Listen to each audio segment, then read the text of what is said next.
Cześć, tu Radek. Moje filmy powstają dzięki patronom, za co im serdecznie dziękuję.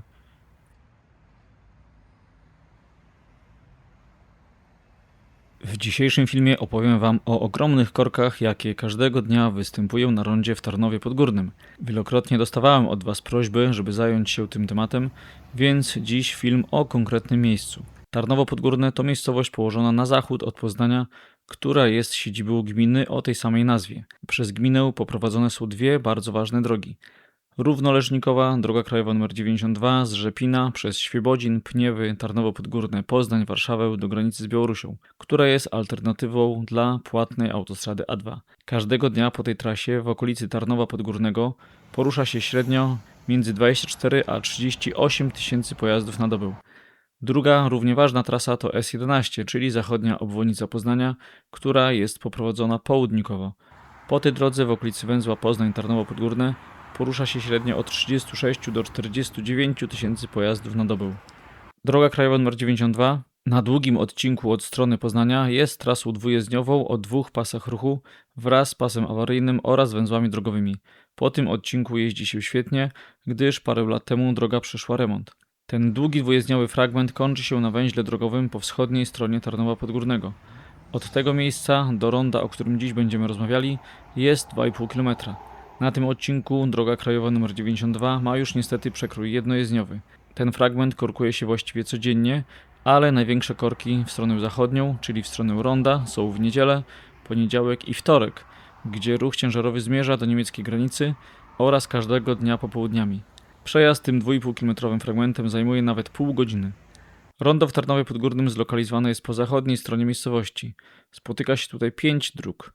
DK92 od strony Poznania, ulica Poznańska od strony Jankowic od strony południowej, DK92 od strony zachodniej, Aleja Solidarności od strony północno-zachodniej, która stanowi zachodnią obwodnicę Tarnowa Podgórnego oraz ulica Poznańska od strony północno-wschodniej, czyli od strony centrum Tarnowa Podgórnego.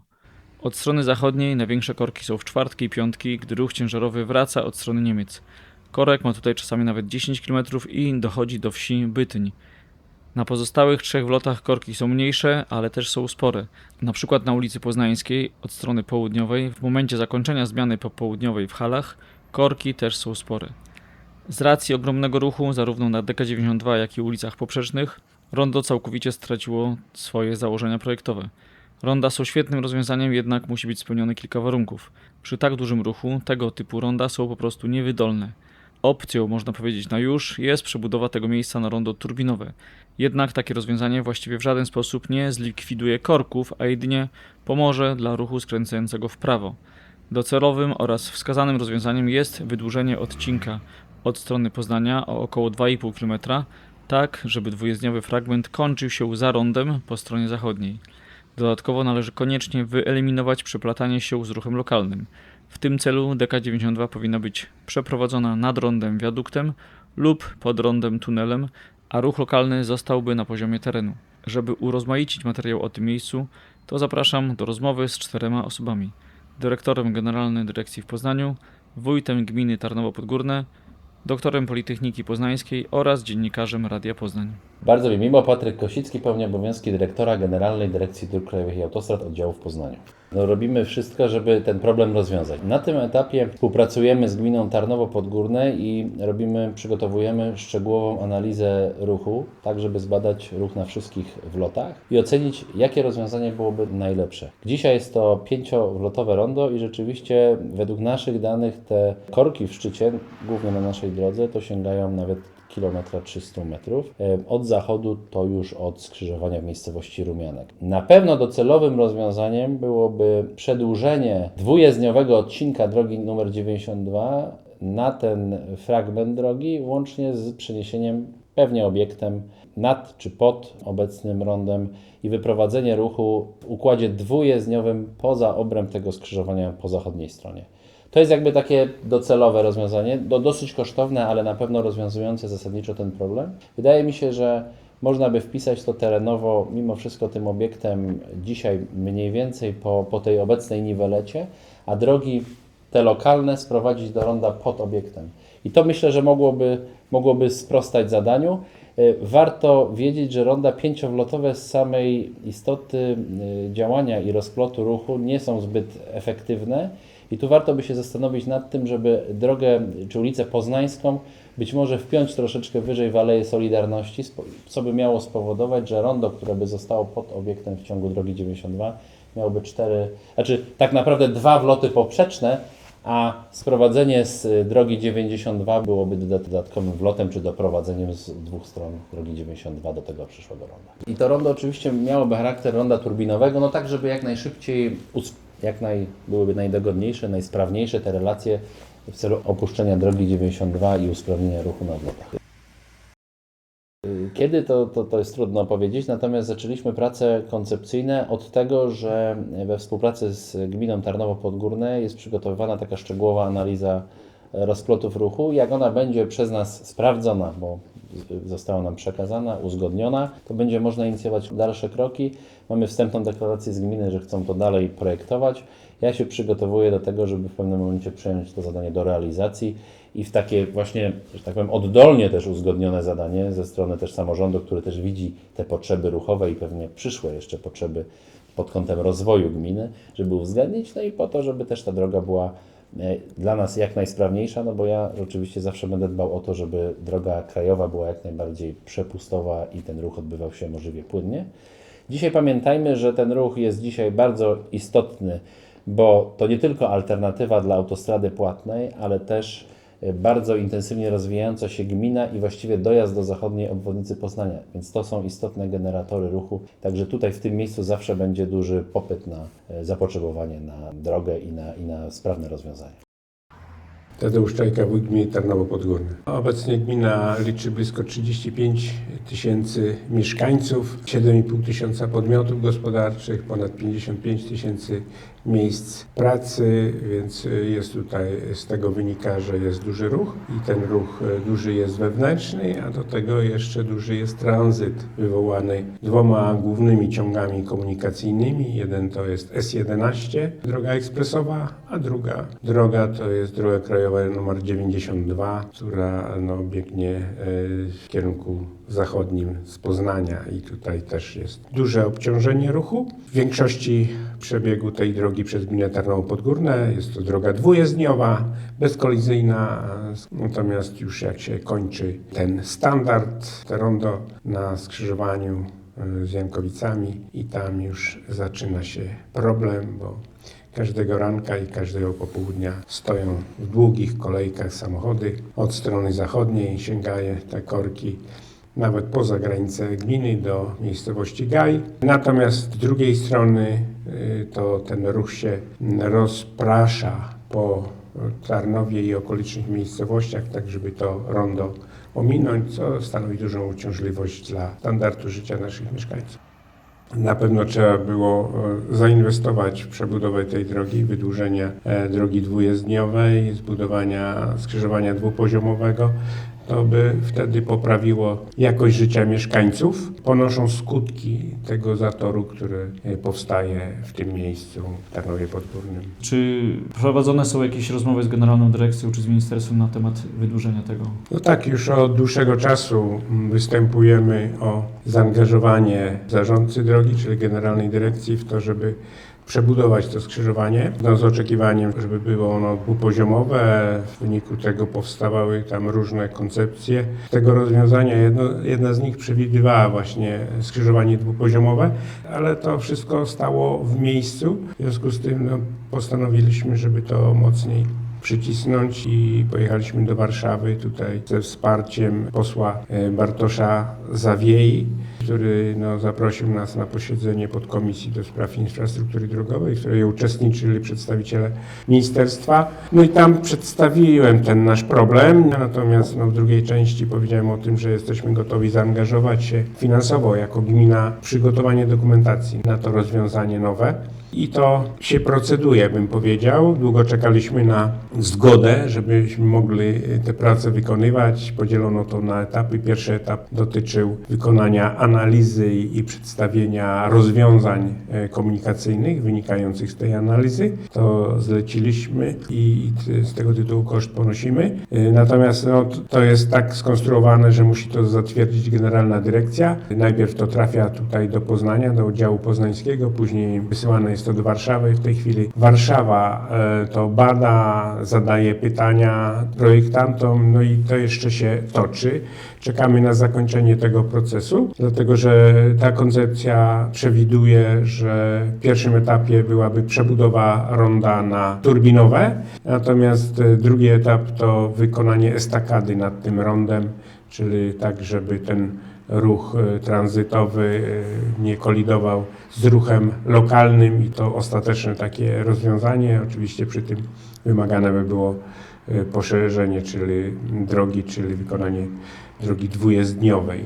My jesteśmy gotowi, że jak tylko proces zatwierdzenia tej koncepcji nastąpi, to jesteśmy gotowi, żeby przystąpić do opracowania dokumentacji, która byłaby podstawą do pozyskania środków przez Generalną Dyrekcję na realizację tego zadania. My nie mamy tu kompletnie wpływu na termin realizacji. To jest nasza taka determinacja, żeby wziąć na siebie odpowiedzialność za opracowanie dokumentacji. W ten sposób możemy ten proces przyspieszyć. Zresztą tak też było przy powstaniu tego ronda, bo wcześniej tu nie było ronda, tu były ciągle jakieś stłuczki, zdarzenia drogowe, wypadki i też wzięliśmy sprawę w swoje ręce, ponieśliśmy koszt opracowania dokumentacji, a później współfinansowaliśmy przebudowę tego skrzyżowania na rondo, które dzisiaj już nie spełnia tych wymogów, tych potrzeb obciążenia ruchem, bo ten ruch stale wzrasta. I to niekoniecznie dlatego, że to jest alternatywa dla autostrady numer 2, ale również wynikające z tego ruchu lokalnego. Jeżeli mówimy o tym, że jest 7,5 tysiąca podmiotów gospodarczych, no to różne one są wprawdzie wielkości, ale tych dużych firm naprawdę jest bardzo wiele. Tylko w bezpośrednim sąsiedztwie tego ronda jest tutaj fabryka czekolady Mondelez, jest fabryka papierosów Imperial Tobacco, jest siedziba Lidla. W bezpośrednim sąsiedztwie tego ronda i centrum dystrybucyjne. To jest wiele hektarów pod dachem. Jest tam jeszcze Brenntag, są firmy logistyczne, magazyny. To wszystko wywołuje duże obciążenie dla tego skrzyżowania i też rzeczywiście tak jest, kiedy kończy się zmiana, to tu się robią duże korki dojazdu do tego ronda.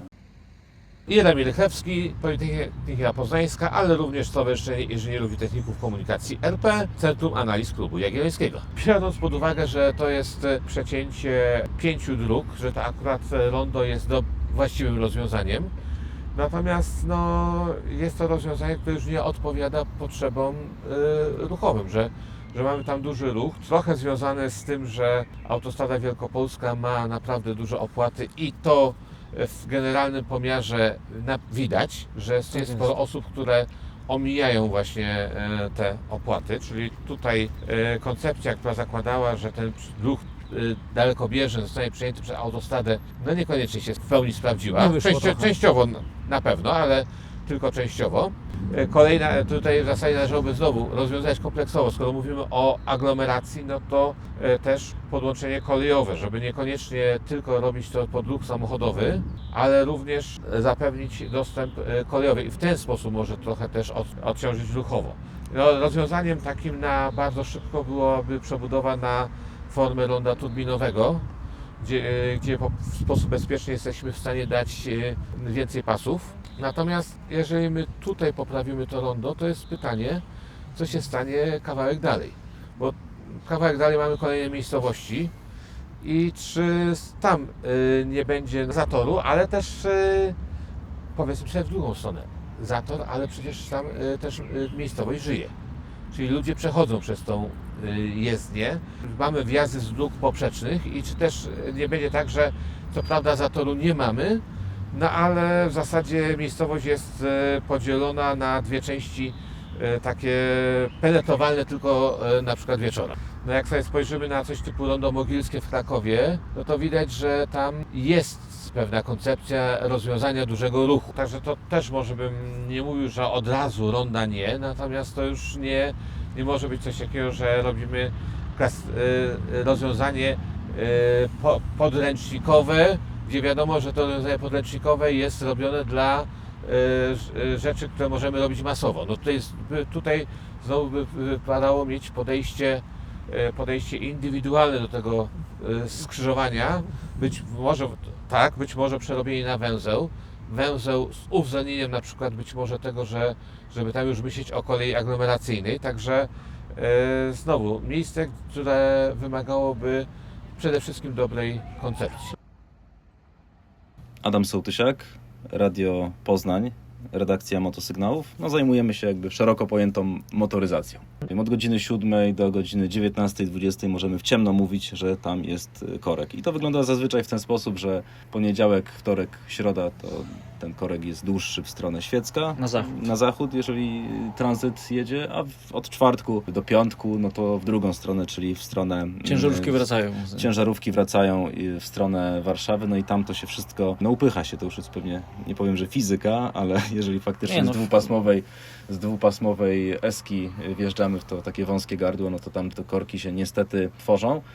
Tak, no mamy ten ruch lokalny, no i ten tranzyt. Tak jak na przykład, nie wiem, po długim weekendzie, gdy transport rusza z centrum kraju i właśnie jedzie 92, no to zawsze mamy takie stałe punkty, czyli rondo w Tarnowie Podgórnym, później kawałek dalej mamy taką miejscowość Sękowo, gdzie też tworzą się korki i na końcu na obwodnicy Pniew. Tam również no, jest jakby gwarancja tego, że będzie trzeba trochę postać. Patrząc na te rondo w Tarnowie Podgórnym, chyba można śmiało powiedzieć, że jest najgorszym miejscem, prawda? Nie uważasz tak? Tak, myślę, że tak. Wokół Poznania to na pewno będzie jedno z gorszych miejsc. Jeszcze bym chyba wymienił węzeł Krzesiny na autostradzie A2. To jest też takie miejsce, gdzie o poranku zawsze jest korek, szczególnie dla jadących od strony Katowic, od strony Kurnika, ale to jest też jakby związane z lokalnym ruchem, który po prostu jedzie do Poznania. No i ten węzeł też nie daje rady, mimo że tam są 3 pasy na autostradzie, ale mimo wszystko się to... Przez łącznicę, która tam powinna być wybudowana inaczej. Wokół Poznania na DK11 często mówicie w stronę Obornik, tak? Tam jest takie... Tak, Oborniki tak samo, tak? Czyli Poznań Oborniki, przed samymi Obornikami to jest też takie miejsce, gdzie zazwyczaj się korkuje, no ale tam jest faktycznie już szansa w tym roku ma ruszyć budowa. Tak, ma ruszyć budowa S11 i te Oborniki pewnie... Oborniki odetchną. Chociaż na kilka lat skończy się znowu w Obornikach, to znowu tam się przeniesie cały ten zator, no ale to tak musi być, prawda? Ale to mówię, to Tarnowo Podgórne jest takim numerem 1. No nawet teraz, tak, spójrzmy na godzinę, mamy godzinę prawie 19, poniedziałek, jest korek przed rondem. Tak jest. Dziękuję za uwagę i tradycyjnie zapraszam do dyskusji. Napiszcie też proszę, czy taki zmieniony format filmów, gdzie są wywiady, również Wam się podoba. Jeśli w Waszej okolicy są ciekawe, interesujące lub takie miejsca, gdzie można i trzeba co nieco poprawić, a którymi według Was powinienem się zająć, to też o tym napiszcie. Dziękuję, pozdrawiam, Radek.